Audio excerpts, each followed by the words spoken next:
However, now what has happened is, now we are in a trouble. Suddenly, we are, I mean, it's like a tsunami of or something. We are hit with this pandemic. Now that's a big challenge. Even if I know my domain very well, I know how to teach.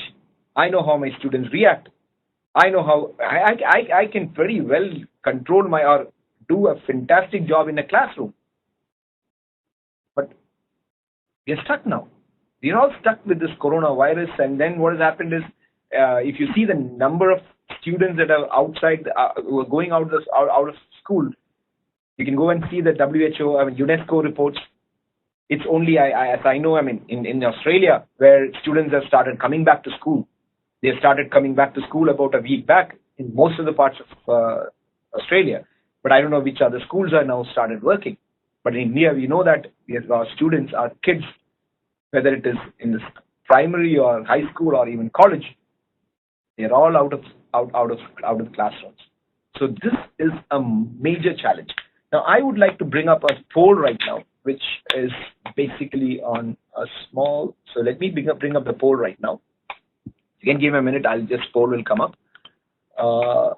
Just give me a second to bring up that poll.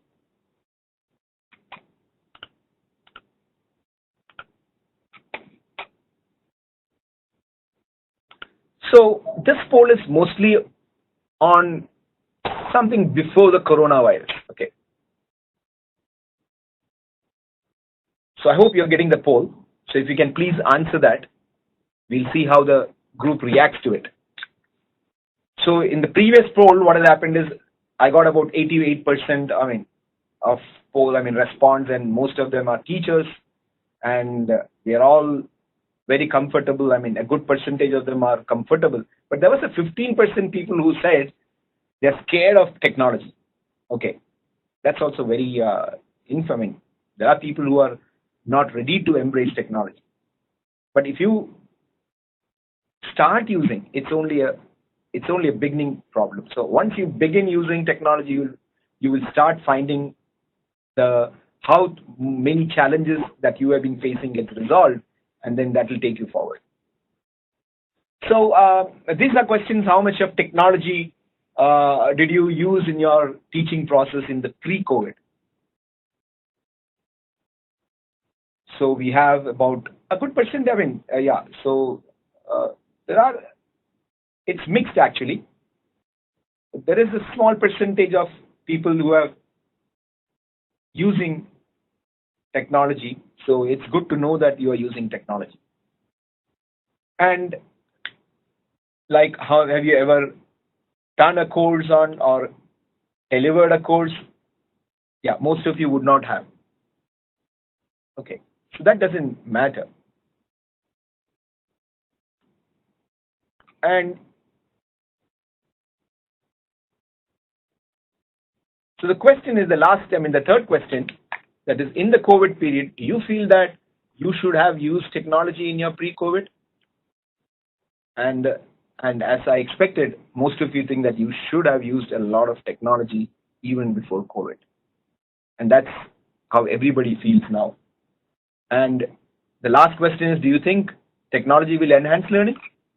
And most of you think that it will.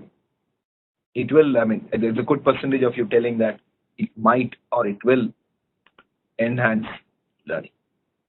So thank you for those answers. That gives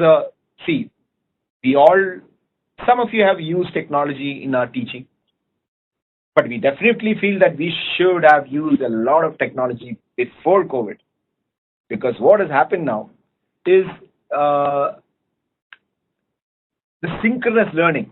The synchronous learning is completely now shut down. We are not able to get the students to the classroom and then take them all together as a group. Not possible.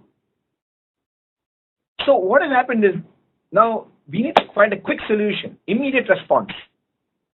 That's how people have reacted. If you see the universities, especially universities, because schools were almost at the fag end of the teaching by March. Normally they find it by the March end. So schools now realize that they need to get into a lot of technology to interact with the students. The universities have already done that.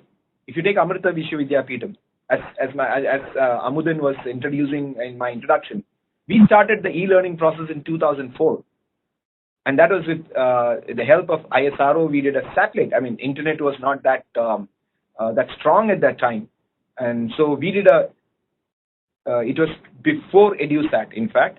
So Amrita University went into e-learning in 2004. We set up a satellite network connecting all our campuses, and we used to conduct. So if you had a good teacher in one of the campuses who could teach much better than a teacher in the so they could send out a lecture live with two-way interaction. That was possible at that time in 2004. That's about 16 years back. We could do that. So that was a very big step for us. So that was a very good experience also for me to set up those networks. So today what has happened is, for most of this, it has taken them by surprise. And you're forced now. And you're forced to take a step to technology. And we find that most of you are having an issue or some kind of challenges getting into that. Most of you will, but I feel that most of the teachers will easily get into those into the technology. So we will see what So how do I get into the process of bringing in technology into this ecosystem or into your school? So technology into your school. So the first thing is that you are all good in teaching. You're all good in understanding your domain, the administrators and the teachers. The first thing is identify a platform. What is that you want to do? So if you take only teaching, let's say that's immediate response. How do I convey the lessons to my students who are not able to come to the class, or who are not able to travel into the school or come into the school? So how do I connect to them? Now, when you want to do that, you need to identify. It could be anything. When I say anything, it's somehow whatever you want to communicate should be able. You should be able to communicate to the students. They should be able to listen to you, and you also need to get to know whether they have understood. That's the most difficult part. Now, you could be using any of those platforms that we have seen in the market. So everybody jumped into some solution or the other. Now, I'm not going to go into each of these solutions and then find out which is better, which is good, which is bad, because to be frank, I have not used all of them for that matter. I might have used almost 90% of those things that you see there. So many people have gone into some of these. Most of these solutions. Now, solutions, there are many. There are many platforms. So it could be Google, Microsoft, WebEx. WebEx is what we are using right now. So right now I'm communicating to you through WebEx. This is one platform, one such platform. So I'm able to communicate to you. I'm able to get your responses through a poll. Who are you? What does this group consist of? Now, this is a more difficult way of. This is a more difficult group actually. But then, if you're talking about students, you already know them, unless they are new students coming into the class. So when you know the people, then it is easier to. Now, this is a very, very important. Very, very big challenge, in fact, because if you have new students who have come to the class, you don't even know them. But if you have a group which you know, and then you interact over a medium like this, it's much more easier because I know whom I'm talking to. But when you talk to people whom you have never met or you don't know how they, it's difficult. So these are challenges that will come when you go to online teaching. But technology may be able to resolve most of them. You could send out surveys, to understand what kind of people they are. You could do a one-way. You can do a two-way video conferencing with each of them on a particular day so that you get to know them more, and then conduct classes. So people have, I know teachers who have just gone and started recording things on WhatsApp and sending it to children in their class. So every day morning, the students get a video of the teacher. That's one. At least they are doing. There could be many ways of doing it. But when you go to a little more, as a school, as a technology in school, this is not only for COVID area or in Corona or something. So what I'm going to speak further is not basically because of Corona or something. You could do that even beyond Corona. My feeling is that we will come out of this one day, maybe 2 months or whatever, 3 months. We need to come out of this. As a human being, we should have the willpower that we will come out of this.